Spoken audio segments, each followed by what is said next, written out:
नमस्कार, मी सुद्धा महाराष्ट्र खबर न्यूज मध्ये आपल्या सगळ्यांचं स्वागत। फक्त 11 दिवस आणि आयुष्यभराची पुंजी मातीमोल। शेअर बाजारात गुंतवणुकीच्या नावाखाली कोट्याधीश होण्याचं स्वप्न दाखवलं गेलं आणि अवघ्या काही दिवसात आजोबांना कंगाल करण्यात आलं। व्हॉट्सअपवर आलेल्या त्या एका मेसेजने 75 वर्षाच्या वृद्धाचं आयुष्य उद्ध्वस्त केलंय। हडपसर भागात राहणाऱ्या या वयोवृद्ध आजोबांना जानेवारी महिन्यात एका अनोळखी नंबरवरून मेसेज आला होता।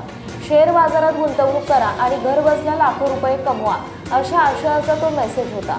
सुरुवातीला कुतूहल म्हणून त्यांनी प्रतिसाद दिला, पण त्यांना कल्पनाही नव्हती की हा एका मोठ्या आंतरराष्ट्रीय सायबर जाळ्याचा भाग आहे। या चोरट्यांनी हळूहळू संवाद वाढवून त्यांचा विश्वास संपादन केला। आजोबांचा विश्वास बसल्यानंतर चोरट्यांनी त्यांना VIP स्टॉक 24 नावाच्या एका व्हॉट्सअप ग्रुपमध्ये सामील केले।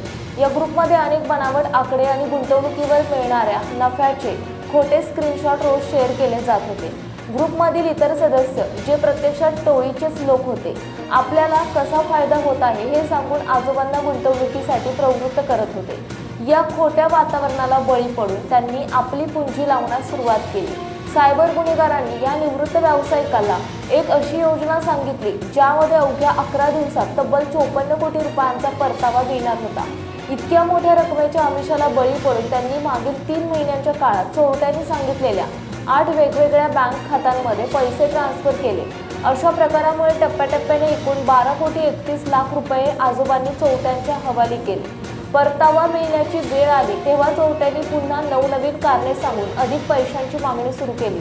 आपली मूळ रक्कमही परत मिळत नसल्याचे पाहून आजोबांच्या पायाखालची जमीन सरकली।